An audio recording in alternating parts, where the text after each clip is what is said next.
afternoon. It's always an important day when the world comes together under one roof, as we have today. It gives us an opportunity together to ask important questions, even hard questions, and think about how we want to answer them. As we think about this summit, the first AI summit in the Global South, it's only right that we start, I believe, by focusing on AI and what it means for the Global South. In some ways, I think the best way to start thinking about AI is to look more broadly and think about the state of the world in which we live. We live in a tumultuous time and in a fragmented world, but I think in so many ways, the deepest and most enduring divide has been the economic divide between the global North and South. And what I believe we need to recognize is that this economic divide is a result, more than anything else, of a technology divide. The technology divide created by unequal access to electricity. Electricity became one of humanity's most important general purpose technologies, meaning it spread across economies. It was applied in every industry. It boosted productivity. Where electricity went, economic development and prosperity followed. But as we all know, electricity did not spread everywhere at the same pace.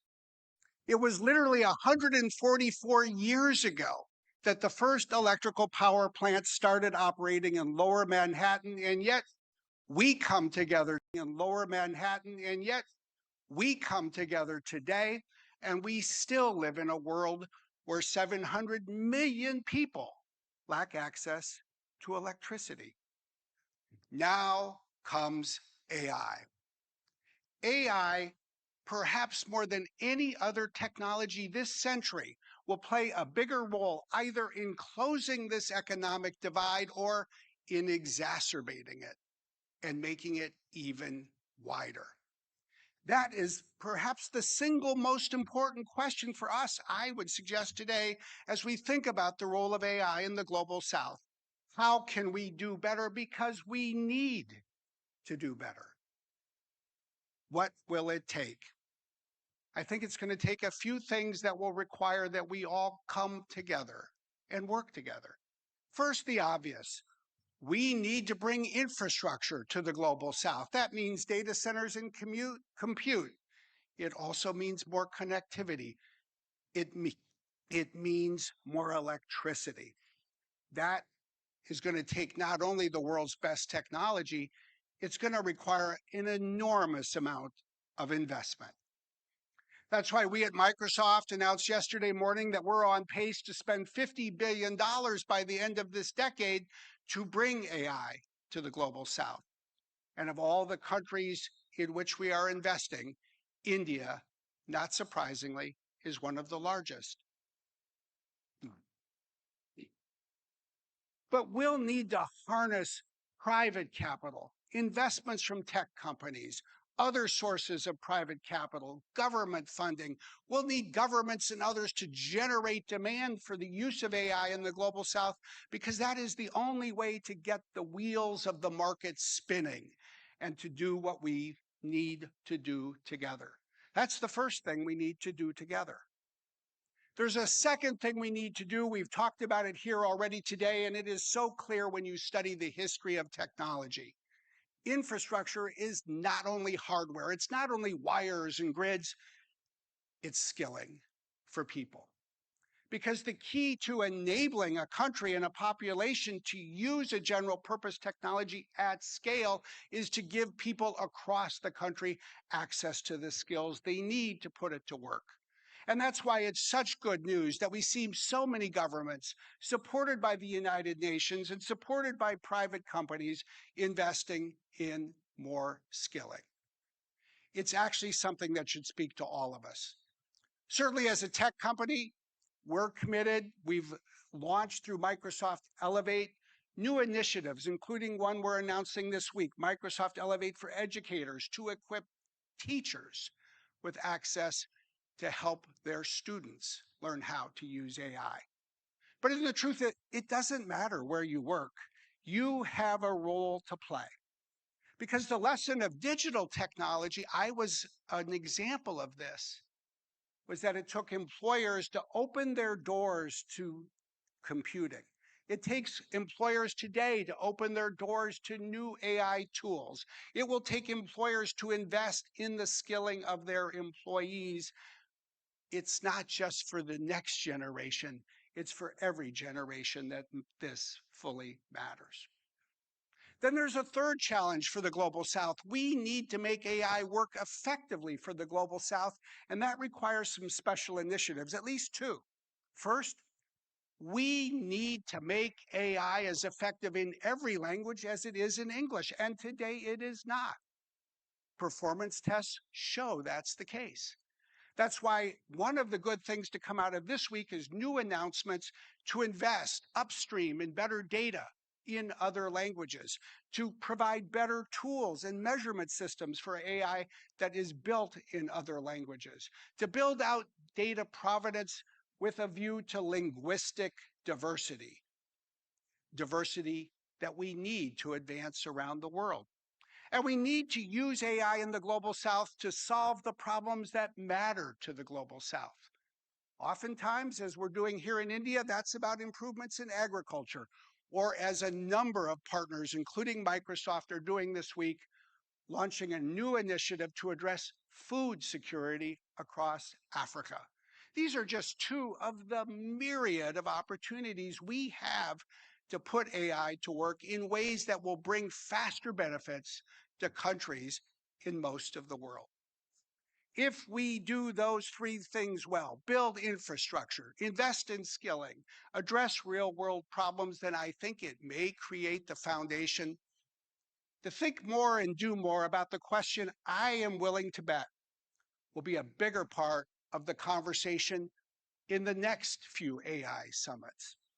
What will AI mean for the future of work and jobs? Within these walls, I think we're mostly enthusiastic about the future of AI.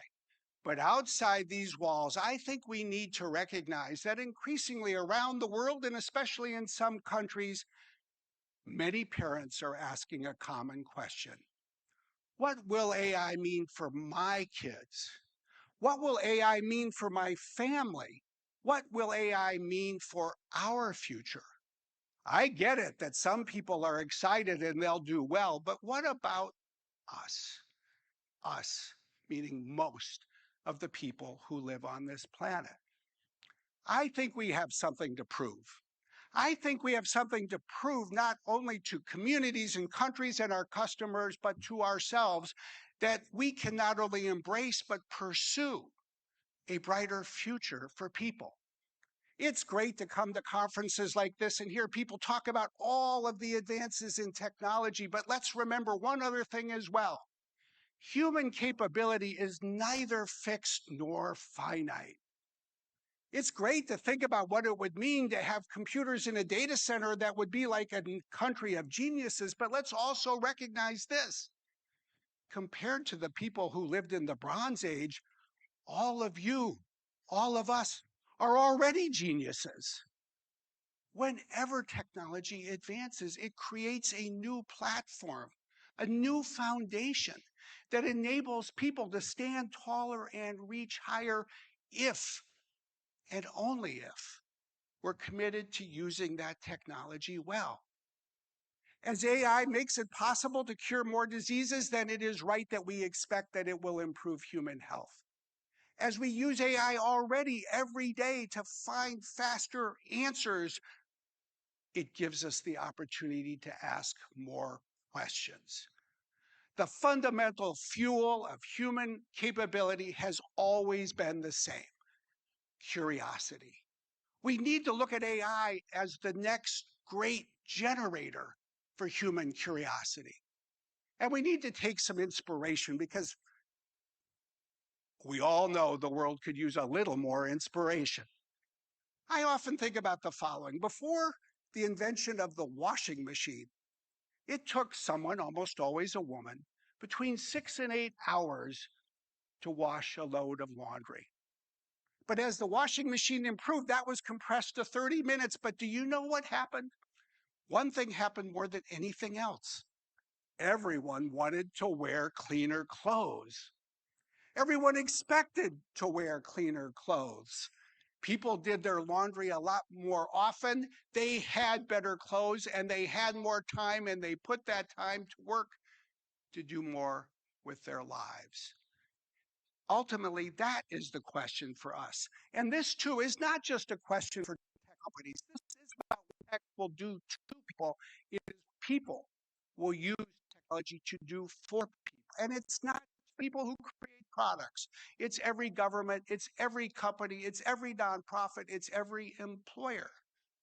Because we all have the opportunity to work with our people, to manage through the change that is coming, to show people how with the right AI skills, they can create jobs and careers that will be brighter for their future.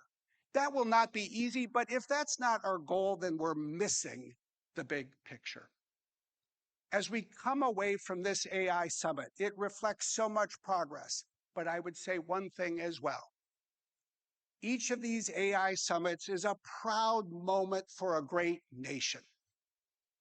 But we have an opportunity.